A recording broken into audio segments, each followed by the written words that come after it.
Toby's Seaside Holiday. The Fat Controller first met Toby and Henrietta a long time ago when he was on holiday in East Anglia. Later, when their line was closed, the Fat Controller heard about it and brought them to Sodor.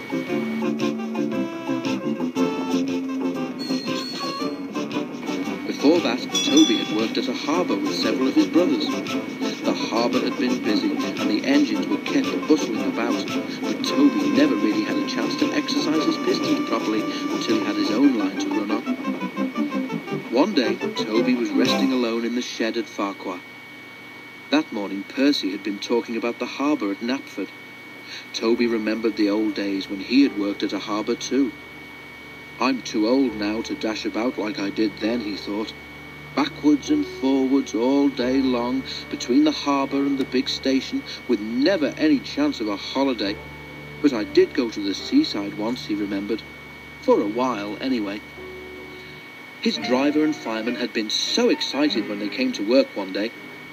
"We've been promised a trip to the seaside," they said. "What do you mean?" asked Toby.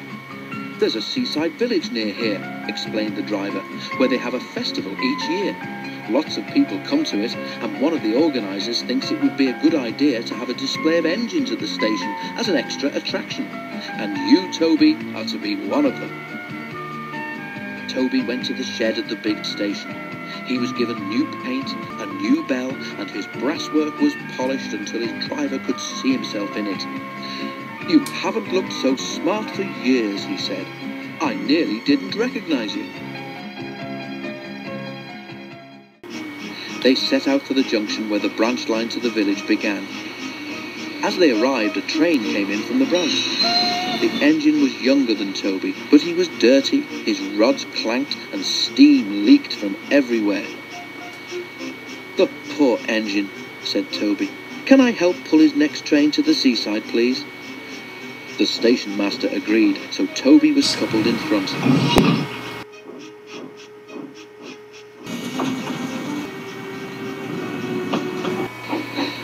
"Festival time is the best time of the year," the other engine said.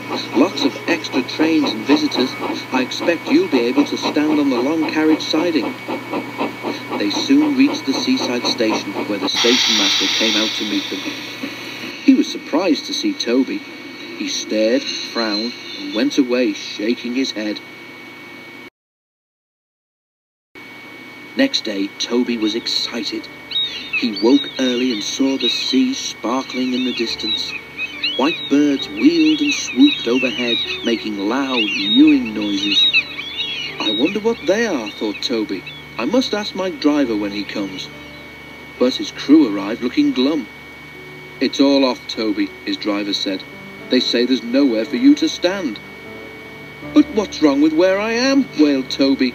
"I'm not in anybody's way here." "It's just an excuse, I reckon," said Toby's driver, lowering his voice. "The real trouble is you're too smart, Toby. They're afraid you'll show their branch line up."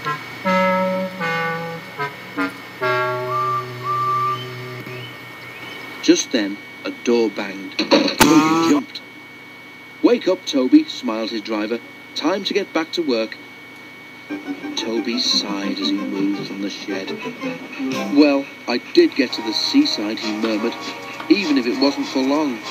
But I think the Fat Controller would have managed all that festival business much better."